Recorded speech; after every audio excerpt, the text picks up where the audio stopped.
Hello everyone. Moment of inertia एक ऐसा topic है जिसके लिए सिर्फ उसको मेमोराइज करके नहीं काम चलेगा। एज ए इंजीनियर आपको उसका कंसेप्चुअल इंसाइट होना बहुत ज़रूरी है। सो लेट्स सी। मान लीजिए दो कॉलम्स हैं, ठीक है। जैसे ये कॉलम्स हैं और इनके बीच में डिस्टेंस एल है और इनके बीच में कोई बीम प्रोवाइड करनी है। तो मान लीजिए एक इंजीनियर है जो कहता है कि हम ऐसी बीम प्रोवाइड करें जिसकी डेप्थ ए ज़्यादा होगी और विड्थ बी जो है वो कंपैरेटिवली स्मॉल होगी, ठीक है। और एक कंट्रैक्टर है, वो मान लीजिए कहता है कि नहीं, ये इसकी शटरिंग अलग से करनी पड़ेगी या ये मतलब लाइट को अफेक्ट करेगा, तो हम ये नहीं प्रोवाइड करेंगे, हम उसकी विड्थ बढ़ा देंगे, विड्थ ए रख देंगे और डेप्थ उसकी बी ही रखेंगे। तो इंजीनियरिंग पॉइंट ऑफ व्यू से कौन ज़्यादा इंटेलिजेंट बात कर रहा है, कौन ज़्यादा फिजिबल बात कर रहा है? ऑब्वियसली अगर आप विजुलाइज करें तो आपको लगेगा यही बीम ज़्यादा स्ट्रेंथ लेगी, ज़्यादा लोड ले सकती है, ये बीम कम स्ट्रांग होगी, ठीक है। वो क्यों होता है?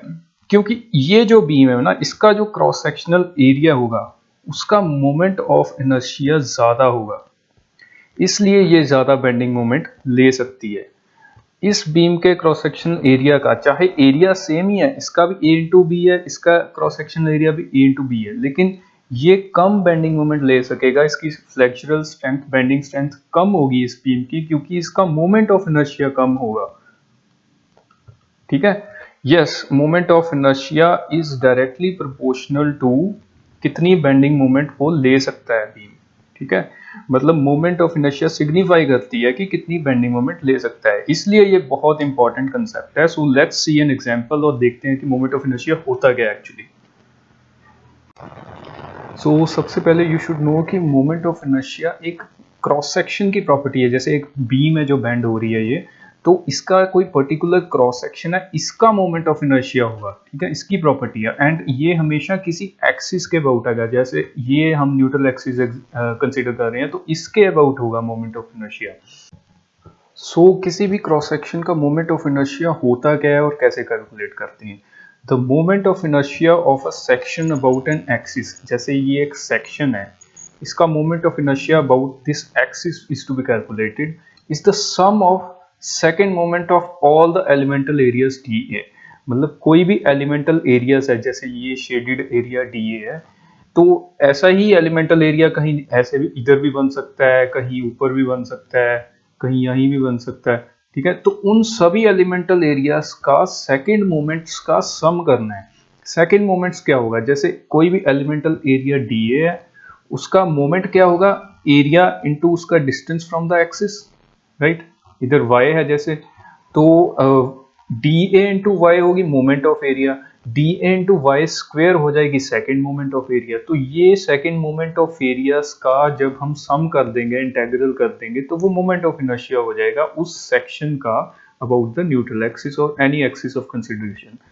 अभी डी ए जो एरिया है, एलिमेंटल एरिया है, वो किसके इक्वल होगा? Width at that point into depth of that elemental area D Y. तो उसको बी डी वाई लिख दिया इधर। तो इस पर्टिकुलर रेक्टेंगुलर क्रॉस सेक्शन वाले बीम में मोमेंट ऑफ इनर्शिया कैसे कैलकुलेट करते हैं? जैसे इस रेक्टेंगुलर क्रॉस सेक्शन वाले बीम की विड्थ थ्रू आउट बी ही है, तो जो भी ये शेडेड एरिया होगा डी ए, इसकी विड्थ बी ही होगी और डेप्थ डी वाई होगी। तो बी इंटू डी वाई ये हो जाएगा एलिमेंटल एरिया, और इसका सेकंड मोमेंट करने के लिए इस एलिमेंटल एरिया का न्यूट्रल एक्सिस से जो डिस्टेंस है y, उसका स्क्वायर साथ में मल्टीप्लाई कर देंगे। तो ये मोमेंट ऑफ इनर्शिया होगा, क्योंकि y जो है वो माइनस डी बाई टू से प्लस डी बाई टू तक वेरी कर रहा है, टू होगी। तो y की जो लिमिट्स हैं वो minus D by two two plus D by two exist करेंगी। सो ये इंटेग्रल को जब हम सॉल्व करेंगे तो moment of inertia of this rectangular section about the neutral axis will be equal to, इस इंटेग्रल को सॉल्व करके आ जाता है बी डी क्यूब बाई 12। तो रेक्टेंगुलर सेक्शन का मोमेंट ऑफ इनर्शिया क्या होता है?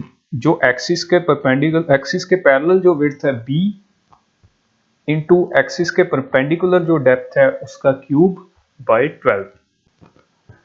सो इफ यू सी, जो मोमेंट ऑफ इनर्शिया है किसी भी सेक्शन का, वो डायरेक्टली डिपेंड करता है विड्थ पे, लेकिन वो डिपेंड करता है क्यूब ऑफ डेप्थ पे, मतलब अगर विड्थ को आप डबल करेंगे तो मोमेंट ऑफ इनर्शिया डबल हो जाएगा, अगर डेप्थ को डबल करेंगे तो मोमेंट ऑफ इनर्शिया जो है 8 टाइम्स हो जाएगा, 2 इंटू 2 इंटू 2। ठीक है, इसीलिए डेप्थ का ज्यादा इफेक्टिव रोल है in enhancing the moment of inertia of a cross section. इसीलिए जो प्रीवियस केस था इसमें ज्यादा डेप्थ का ज्यादा फायदा होगा, डेप्थ इंक्रीज करने का बेंडिंग मोमेंट रेसिस्ट करने में ज्यादा फायदा होगा एज कंपेयर टू अगर हम बीम की विड्थ बढ़ा दें, उससे इतना फायदा नहीं होगा मोमेंट बेंडिंग मोमेंट रेसिस्ट करने में जितना डेप्थ बढ़ाने से होगा। So that was the case. So similarly मान लेते हैं कोई जैसे एक ट्राइंगुलर क्रॉस सेक्शन वाली बीम है, ठीक है, तो इसका मोमेंट ऑफ इनर्शिया कैसे कैलकुलेट करेंगे? पहली बात तो ये कि जो ट्राइंगुलर क्रॉस सेक्शन होता है उसका न्यूट्रल एक्सिस जो होता है वो हमेशा, जैसे इसकी हाइट ट्राइंगल की h है तो वो बॉटम से h/3 पे मतलब 1/3 हाइट पे, और जो वर्टेक्स है उससे 2h/3 मतलब 2/3 ऑफ हाइट पे एग्जिस्ट करता है। यहाँ पे हमेशा ट्राइंगल का न्यूट्रल एक्सिस एग्जिस्ट करता है। तो मान लीजिए हमने न्यूट्रल एक्सिस पे जो है मोमेंट ऑफ इनर्शिया निकालना है इस क्रॉस सेक्शन का, तो सिंपली हमें पता है कि मोमेंट ऑफ इनर्शिया क्या होता है, that is D A into Y square का सम, और डी ए क्या होता है, वो होता है बी इंटू डी वाई, और वाई स्क्वेयर तो है ही। तो ऐसे मोमेंट ऑफ इनर्शिया कैलकुलेट करते हैं। तो इस केस में बी कैसे कैलकुलेट करेंगे? तो ये जो चीज है ये b है किसी भी पॉइंट पे, जैसे ये y वेरी कर रहा है तो उसके साथ ये जो विड्थ है b ये भी वेरी करेगी। इधर y की वैल्यू पुट करे जाएंगे तो ये b की वैल्यू वेरी करेगी। इधर जैसे y की वैल्यू हमने 2/3h फिल कर देंगे तो b जो है विड्थ जो है वो 0 हो जाएगी। ऐसे ही y की वैल्यू जो है -h/3 फिल कर देंगे तो इधर जो है b की वैल्यू जो टोटल विड्थ b के इक्वल आ जाएगी। तो ये विड्थ है। dy जो है डेप्थ है क्रॉस सेक्शन की, तो ये जो है da बन जाता है, एलिमेंटल एरिया बन जाता है इस स्ट्रिप का। ठीक है, वाई स्क्वायर तो हमें पता ही है क्या है, वाई स्क्वायर उस एलिमेंटल स्ट्रिप का डिस्टेंस है उसका स्क्वायर। तो ये बन जाती है सेकेंड मोमेंट ऑफ एरिया। इस इंटेग्रल को जब हम सॉल्व करेंगे तो moment of inertia of a triangle about a neutral axis वो बन जाता है bh³/36। ये वैल्यूज भी आपने याद रखनी है। तो ऐसे ही हम जब एक सर्कुलर क्रॉस सेक्शन वाला बीम देखते हैं जिसमें ये न्यूट्रल एक्सिस है जो सेंटर के थ्रू पास करता है सेक्शन से, तो उसमें जो वेरिएशन होती है बी की वो हम मान लेते हैं कि थीटा से वेरी कर रही है। ठीक है, जैसे जैसे हम थीटा बढ़ा देंगे तो जो मान लीजिए थीटा हम ऐसे कम कर दिया तो इधर बी कम हो जाएगी, ऐसे थीटा अगर हम बढ़ा देते हैं तो इधर बी बढ़ जाएगी। तो जो विड्थ ऑफ द सेक्शन है वो दैट डिपेंड्स ऑन थीटा। तो ये मानते हुए मैंने थीटा को वेरिएबल लिया है और थीटा की लिमिट सेट कर दी है 0 टू पाई की। जो थीटा है वो 0 होगा और जब पाई पे होगा तो वो आधे सर्कल की जो आधे सेमी सर्कल का मोमेंट ऑफ इनर्शिया आ जाएगा। तो पूरे का उसको डबल कर देंगे तो ये 2 वैसे मैंने बीच में लिखा हुआ है। तो लेट्स सी, इधर जो d/2 है मतलब जो रेडियस है, ये डायामीटर था तो ये रेडियस है d/2। d/2 sine theta that is the width, ये वाली विड्थ d/2 साइन थीटा, उसका 2 टाइम्स कर दिया तो वो पूरी विड्थ आ गई, ये वाली विड्थ आ गई। ठीक है, तो ये हो गया b। ऐसे ये जो ये चीज है ये है dy कैसे है, जैसे ये जो इसको मैंने जूम किया है, जैसे d/2 जो है वो d थीटा से मूव करता है।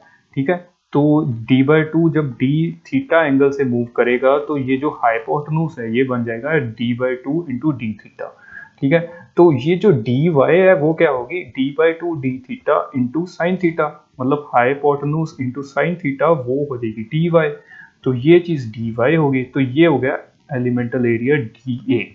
ऐसे ही जो वाई स्केयर है वो कैसे है, वाई क्या होगा d/2 इंटू कॉस थीटा, ये वाई हो जाएगा। ठीक है, तो ये d/2 कॉस थीटा का स्क्वायर कर दिया वो वाई स्क्वायर हो गया। तो ये सर्कुलर सेक्शन का मोमेंट ऑफ इनर्शिया का इंटेग्रल बन गया। इसको सॉल्व करो तो ये बन जाता है pi into diameter raised to power 4 into 64 divide by 64। Sorry, ये आपने याद रखना है सर्कुलर का पाई d4/64।